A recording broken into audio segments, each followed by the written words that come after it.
अगले आधे घंटे के दौरान आप हमसे कमोडिटी मार्केट से जुड़ा हुआ कोई भी सवाल पूछ सकते हैं, जान सकते हैं कि आपके लिए बाजार में कमाई के मौके कहां पर बन रहे हैं।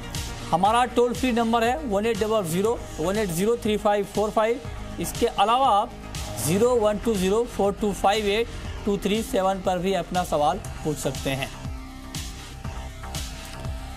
लेकिन सबसे पहले बात करेंगे एक बड़ी खबर की, और जो खबर आपको सबसे पहले जी बिजनेस ने बताई थी। सरकार ने चीनी मिलों को बड़ी आर्थिक राहत देने का ऐलान कर दिया है। आज कैबिनेट की बैठक में चीनी मिलों के लिए 8,000 करोड़ रुपए के आर्थिक पैकेज का ऐलान किया गया, ताकि चीनी मिलें गन्ना किसानों का बकाया भुगतान कर सके। कैबिनेट ने चीनी का एक्स मिल प्राइस, यानी जिस भाव पर चीनी मिलें चीनी बेचती हैं, उसका भाव 29 रुपए प्रति किलो तय करने की मंजूरी दे दी है। इसके अलावा 30 लाख टन चीनी के बफर स्टॉक बनाने और एथेनॉल उत्पादन बढ़ाने के लिए 4500 करोड़ के पैकेज देने का भी ऐलान किया गया है। गन्ना किसानों का चीनी मिलों के ऊपर करीब 22,000 करोड़ रुपए का बकाया है, जिससे सरकार की चिंता लगातार बढ़ रही है। चीनी मिलों की दलील है कि रिकॉर्ड चीनी उत्पादन से चीनी के दाम उत्पादन लागत से करीब 7 से 8 रुपए प्रति किलो कम है, इसलिए मिलें गन्ना किसानों का भुगतान नहीं कर पा रही है। आज का जो फैसला हुआ है वो फैसला है कि 30 लाख टन चीनी का बफर स्टॉक बनाया जाएगा, और चीनी की मिलें बफर स्टॉक की चीनी जो है वो अपने भंडार में रखेगी, है ना, और भंडार में रखेगी, और चीनी रखने के एवज में भारत सरकार जो है चीनी मिल को 1150 करोड़ रुपया एक साल में देगी। 1175 रुपीज करोड़ रुपीज तो वो देगी।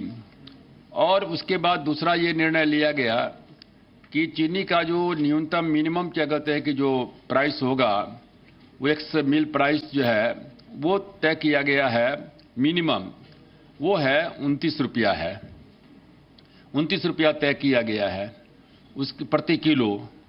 और इसके बाद क्या कहते हैं कि फिर उसके बाद जो है आवश्यकता अनुसार जो है वो क्या कहते हैं कि जो स्टॉक लिमिट वगैरह है वो हम लोग क्या कहते हैं देखेंगे, उसका लगाया जाएगा। तो आपने सुना खाद्य मंत्री को, लेकिन इस फैसले के बाद शुगर इंडस्ट्री पर कितना इम्पैक्ट होगा, कितना फायदा होगा, गन्ना किसानों का कितना बकाया भुगतान हो पाएगा, इस पर हमने बात की है इस्मा के डीजी अविनाश वर्मा से। और पहला सवाल यह है कि 8,000 करोड़ रुपए की जो राहत पैकेज की घोषणा की गई है, इसका फायदा मिलों और किसानों को किस तरह से मिलेगा? ऐसा है कि अगर आप देखें तो इसको अगर 8,000 करोड़ को हम अगर 3 पार्ट में बांटें तो पहला पार्ट भारत सरकार ने ऑलरेडी 5.5 रुपया प्रति क्विंटल ऑफ शुगर केन जो उन्होंने बोला फार्मर्स को देने के लिए, वो करीब 1560 करोड़ का वो है।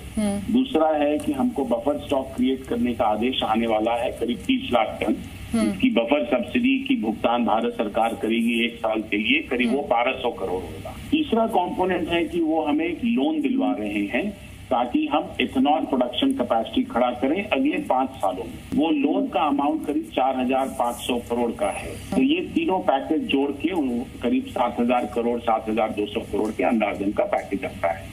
परंतु जो इथेनॉल की कैपेसिटी है वो 5 साल में सेटअप करेगी, उसकी फायदा थोड़े वक्त लगेगा, but an excellent move, brilliant move, चूंकि इन द लॉन्ग रन हम चीनी को डाइवर्ट कर पाएंगे, सरप्लस चीनी को डाइवर्ट कर पाएंगे। Instead of making sugar we can make more of ethanol. Okay, तो ठीक है, लेकिन जो 29 रुपए प्रति किलो का न्यूनतम एक्स मिल प्राइस तय किया गया है, क्या इससे दिक्कतें खत्म हो जाएंगी, या फिर ये लग रहा है आपको कि जो एक्स मिल प्राइस है उसको और ज्यादा करना चाहिए, ज्यादा भाव तय करने चाहिए? 29 rupees minimum price of sugar रहेगा हमारे मिल गेट पे, हम इससे नीचे नहीं बेच सकते हैं। वो हमारी जो करंट प्राइसेस है उससे इम्प्रूवमेंट है, हमें कुछ राहत मिलेगा, कुछ बेटर रिटर्न्स मिलेंगे, परंतु वो शायद काफी नहीं है। कोई ये शायद मालूम है या नहीं है कि जो गन्ना मंत्री हैं, केन मिनिस्टर हैं यूपी के, और जो प्रिंसिपल सेक्रेटरी हैं शुगर केन के यूपी के, उन्होंने भी भारत सरकार को कुछ दिनों पहले लिखा है, लिखित भेजा है कि कम से कम 34 रुपया होना चाहिए मिनिमम प्राइस, जिसके बेसिस पे एफआरपी की पेमेंट हो सकती है। तो उसकी इंतजार है। वो मुझे लगता है कि enough has not been done on the minimum price.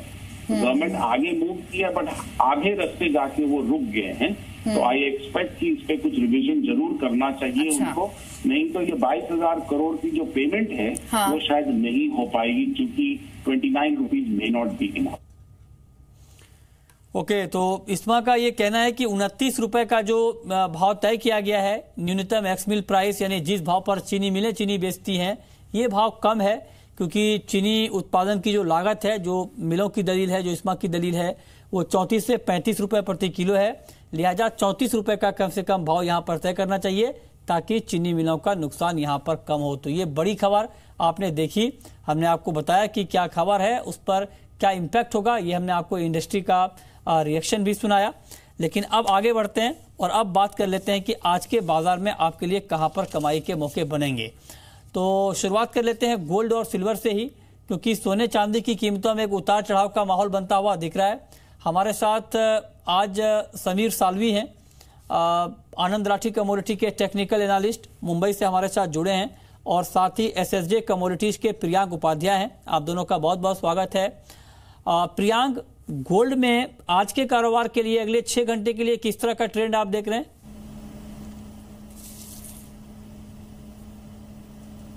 देखिए, गोल्ड अभी हम देख रहे हैं कि एक रेंज में है, 31,050 31,100 हायर साइड एक रेंज है, लोअर साइड 30,800 ये एक सपोर्ट काम कर रहा है मार्केट्स में। और जिस तरह से आज रुपये में एप्रिसिएशन हमने देखा है, एंड प्लस इंटरनेशनल मार्केट्स भी आज देख रहे हैं कि $1,300 से लेके $1,290 ये एक रेंज में बना हुआ है। तो ये रेंज का अगर ब्रेकआउट निकलता है ऑन द अपर साइड, जैसा मेरा एक्सपेक्टेशन है, तो बाइंग की अपॉर्चुनिटी बनेगी। तो स्ट्रैटेजी है कि 31,080-85 के ऊपर अगर सस्टेन करता है तब भी बाई करना चाहिए, और 30,870 का क्लोजिंग बेसिस स्टॉप लॉस रखना चाहिए।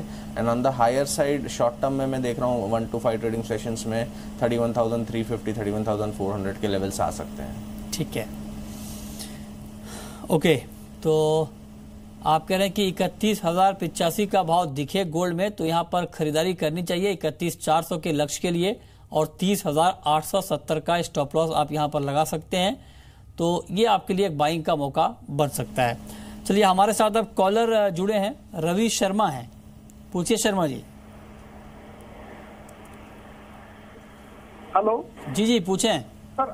आने वाले दिनों में सर कुछ शुगर में कितना बढ़ सकता है, या लोएस्ट रहेगी कि हाईएस्ट रहेगा रेट? ओके, आप जानना चाहते हैं कि चीनी की कीमतों में क्या आगे कुछ तेजी की संभावना दिख रही है, ये आप जानना चाहते हैं। क्या लगता है आपको समीर सालवी शुगर को लेकर के? जी हाँ, अगर शुगर की बात करें तो आज जैसे फंडामेंटल न्यूज़ आई है, तो उसके कारण आज हमने शुगर में आज इंसेडेक्स में ऑलमोस्ट 3% की मंदी देखी है। सो एक्सपेक्टेड है नियर अबाउट एक 2,600 to 650 का एक अच्छा सपोर्ट लेवल है। इफ यहाँ पे अगर 2,600 to 650 के भी रेट पे हमें अगर सिल्वर शुगर हमें प्राइस मिल जाता है, तो वहाँ पे अच्छी एक बाइंग अपॉर्चुनिटी हो सकती है। ठीक है, ठीक है, ओके। तो ये शुगर के ऊपर व्यू है। लेकिन अब बात करते हैं क्रूड की, और क्रूड की बात करें तो कच्चे तेल की कीमतों में जिस तरह से एक उतार चढ़ाव का माहौल बना है, कल बाजार में गिरावट का माहौल था, उसके बाद एक रिकवरी आई, अब बाजार दायरे में फंसता हुआ दिख रहा है। 18 रुपए की नरमी अभी एमसीएक्स पर कच्चे तेल में दिख रही है। क्रूड को लेकर के क्या व्यू है आपका समीर? जी हाँ, अगर क्रूड की बात करें तो हमने लास्ट 2 वीक्स में एक अच्छी बिकवाली देखी है क्रूड में। यहाँ पे एक 4,250 to 4,300 के दायरे में एक अच्छा सपोर्ट लेवल है क्रूड के लिए। सो एक्सपेक्टेड है यहाँ से एक हम 70 to 100 रुपीज़ के एक मंदी देख सकते हैं, बट एट डाउन साइड हमें बाइंग करके ही अभी ट्रेड करने चाहिए। So buying opportunity near 4,250 to 270 के आसपास हो सकती है। ठीक है, ओके, तो इस पर आप नज़र रखिए। और मार्केट अभी 19 रुपये नीचे है, 4373 के लेवल पर यहाँ पर फिलहाल ट्रेड होता हुआ दिख रहा है। चलिए, हमारे साथ आप शिवकरण जुड़े हैं राजस्थान से, पूछिए शिवकरण। जी नमस्कार सर। नमस्कार, पूछें। सर जी 4500 भाव का 100 बोरी गुआर पड़ा है हाजिर में। और दूसरी बात ये है सर, ये जो बारिश का अभी समय आ रहा है तो कहीं 2500 तक भाव नहीं आएंगे सर? इसका 2500 तक आएगा तो बहुत मुश्किल हो जाएगा व्यापारियों के लिए। नहीं, बात ठीक है आपकी, लेकिन ग्वार में पिछले कुछ दिनों से लगातार गिरावट का ही माहौल रहा है। हालांकि फंडामेंटल में कोई अचानक बड़ा बदलाव नहीं आया है। एक मानसून की खबर अभी तक ठीक ठाक आ रही है, तो उसका एक सेंटिमेंटल इम्पैक्ट हमने देखा है प्राइस के ऊपर। लेकिन अब यहाँ से ग्वार का मूव क्या दिख रहा है आपको, समीर सालवी? जी हाँ, गुवार में हमने लास्ट 2-3 वीक में एक अच्छी बिकवाली देखी है। बट गुवार यहाँ पे एक्चुअली अगर जून कॉन्ट्रैक्ट की अगर बात करें तो 3400 टू 3450 का एक अच्छा काफी स्ट्रॉन्ग सपोर्ट लेवल है। सो आई थिंक यहाँ से और हम एक 100 रुपए की गिरावट देख सकते हैं। बट एट डाउन साइड एक अच्छी बाइंग अपॉर्चुनिटी हमें मिल सकती है नियर 3450 टू 3480 के रेंज में। ठीक है। अशोक हैं हमारे साथ गंगानगर से, पूछिए अशोक। हाँ जी सर, नमस्कार। नमस्कार, पूछें अशोक। हाँ जी सर, मैं कि गुआर का भाव 4000 कब आ सकता है और नीचे कितना जाएगा जी? 4000 का भाव कब तक आ सकता है? समीर सालवी, कुछ गुंजाइश आपको दिख रही है 4000 की ग्वार सीड में? जी हाँ, जैसे अभी हमने बात की, यहाँ से मैक्सिमम अभी down side near about 100 to 130 rupees की है। एक 3400 टू 450 का काफी स्ट्रॉन्ग सपोर्ट है। सो वहां पे एक अच्छी बाइंग अपॉर्चुनिटी हो सकती है। एंड अगेन हम 3800 टू 850 का एक बाउंस देख सकते हैं ये काउंटर में। ठीक है, ओके। चलिए बात कर लेते हैं अब मेटल मार्केट की। और मेटल मार्केट की बात करें तो बेस मेटल्स का बाजार अभी दबाव में ही है और कोई एक्शन मेटल मार्केट में अभी नहीं दिख रहा है। ऐसे में प्रियांक, अगर आज के लिए कारोबार करना हो मेटल में तो आज बाजार बंद होते होते किस काउंटर में आपको ठीक ठाक एक्शन दिख रहा है?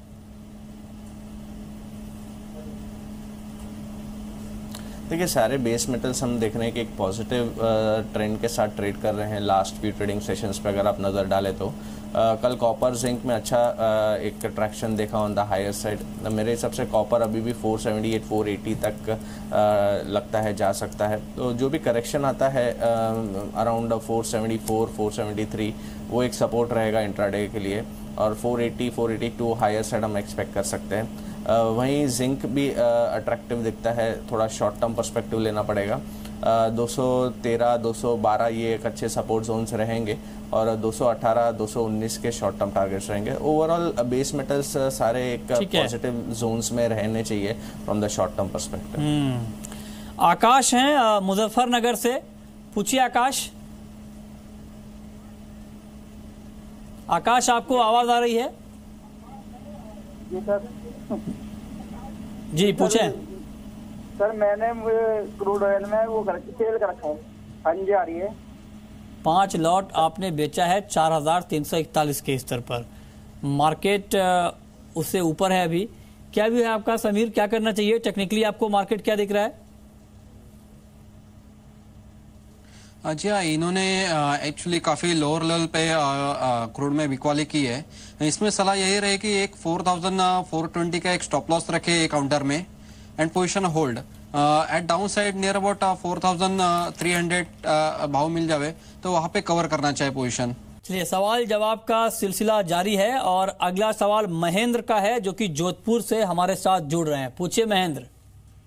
हाँ सर, मेरे गोल्ड भाई पड़ा है एक 30,900 जमा, इससे आगे क्या लग रहा है? और सर आज ये रेपो रेट बढ़ी, इससे क्या फर्क पड़ेगा क्या सर गोल्ड में? हाँ, ये बड़ा अच्छा सवाल आपने पूछा है। और इम्पैक्ट करेंसी मार्केट पर होता है और आरबीआई पॉलिसी का, और करेंसी मार्केट के ऊपर अगर कोई इम्पैक्ट होता है तो उसका इम्पैक्ट गोल्ड के ऊपर भी होता है। बताएं प्रियांक।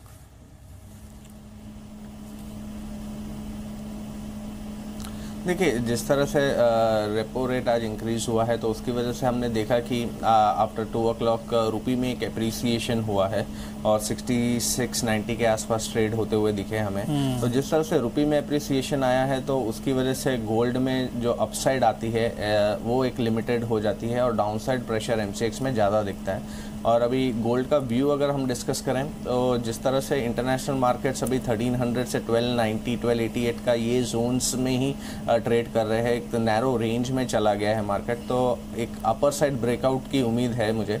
तो अगर उसके ऊपर जाता है 31,080 के ऊपर तब जाके मुझे लगता है कि एक बाइंग मोमेंटम बन सकता है एमसीएक्स काउंटर में टुवर्ड्स 31,350 31,400। और जब तक ये हायर साइड रेंज ब्रेकआउट नहीं होता है तब तक मैं को लग रहा है कि एक रेंज में ही कंसोलिडेशन रहेगा। लोअर साइड रेंज 30,800 30,700 की रहनी चाहिए। ठीक है, संजय हैं हमारे साथ सवाल लेकर अमरोहा से जुड़े हैं। पूछिए संजय। नमस्कार। नमस्कार, पूछिए। हाँ जी, मैं पूछ रहा था कॉपर किस लेवल पर शॉर्ट किया जाए? कॉपर किस भाव पर शॉर्ट किया जाए ये आप जानना चाहते हैं। क्या आपका टेक्निकल व्यू क्या कहता है समीर? क्या जो करंट रेट हम कॉपर का देख रहे हैं 478.55 का, ये शॉर्ट के लिहाज से ठीक है? जी नहीं, अगर कॉपर की बात करें तो कॉपर ने एक लॉन्ग टर्म में एक अच्छा अभी ब्रेकआउट दिया है at upper side. So expected यहाँ से प्राइस में काफी बुलिश ट्रेंड आगे देख सकते हैं हम। सो कल ही नियर अबाउट कल कॉपर में एक 475 के ऊपर हमने जो ब्रेकआउट देखा है, सो यहाँ से प्राइस एक्सपेक्ट है एक बार 485 टू 488 लेवल तक जा सकते हैं। सो शॉर्ट करने की सलाह नहीं दे सकता ये लेवल पे। ठीक है, आप कह रहे हैं शॉर्ट करना ठीक नहीं रहेगा। जगदीश अग्रवाल हैं गुना से हमारे साथ जुड़े हैं। पूछिए जगदीश जी। जी मैं सोयाबीन का फिजिकल ट्रेडिंग करता हूँ, तो एमएसपी के बारे में और अगले 1 महीने में क्या आउटलुक है सोयाबीन के बारे में सर? 1 महीने में आप जानना चाहते हैं सोयाबीन का भाव कहां तक जा सकता है। आप फिजिकल ट्रेडर हैं, स्पॉट में आप ट्रेड करते हैं, क्या व्यू है आपका सोयाबीन के ऊपर समीर? जी हाँ, अगर जून कॉन्ट्रैक्ट की अगर बात करें तो एक काउंटर अच्छा 3,500 रेट पे ट्रेड हो रहा है। यहाँ से maximum down side near about 3,350 3,400 levels हम देख सकते हैं। सो एट डाउन साइड हमें एक्यूमुलेशन करना चाहिए नियर अबाउट 3,350 3,400 के लेवल से। और यहाँ ये स्तर छूने के बाद हम एक बाउंस बैक देख सकते हैं नियर अबाउट 3,700 टू 750 लेवल तक।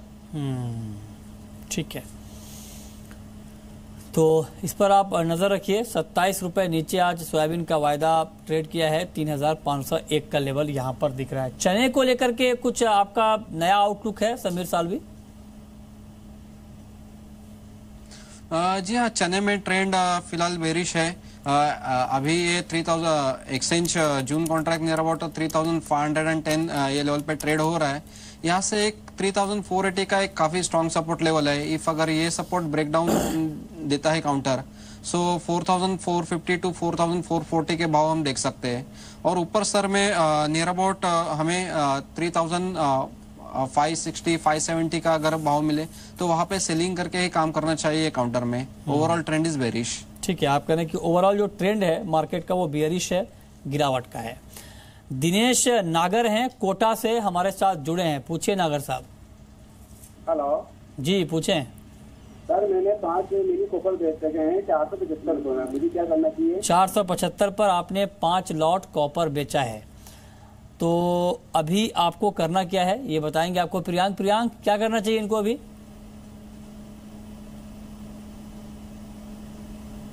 देखिए, ओवरऑल ट्रेंड जो है वो बायस अपसाइड की तरफ ही दिखता है। Trend clearly on the buying side दिखता है। बट जिस तरह से लास्ट 2 ट्रेडिंग सेशंस में एक अपसाइड देखा है तो थोड़ा बहुत प्रॉफिट टेकिंग में नीचे आ सकता है। बट एक स्ट्रिक्ट स्टॉप लॉस सजेस्ट करूंगा। 480 के ऊपर अगर क्लोज हो जाता है तो एग्जिट ले लेना चाहिए। पर जब तक 480 के ऊपर क्लोज नहीं होता है, एक इंट्राडे में या 1 से 2 दिन में एक डिप आ सकता है टुवर्ड्स 473 470 ऑड लेवल्स, तो वहां पे अपना प्रॉफिट बुक कर सकते हैं। हाँ, महेश हैं हमारे साथ रांची से। पूछिए महेश। नेचुरल गैस में क्या करना चाहिए? नेचुरल गैस में अभी क्या करना चाहिए बताएं प्रियांक।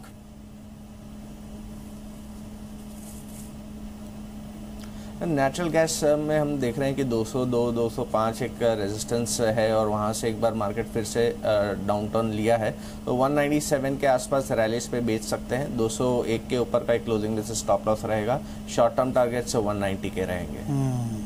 ठीक है, और अब वक्त है रैपिड फायर राउंड का, जहां पर हम आपको ये बताने जा रहे हैं कि आज की 3 पसंदीदा कमोडिटी दोनों जानकारों की कौन कौन सी है इस वक्त की।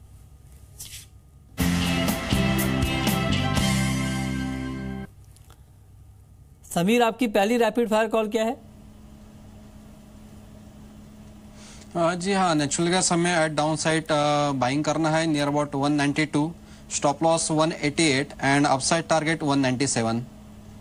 ओके, आपकी रैपिड फायर कॉल प्रियांक?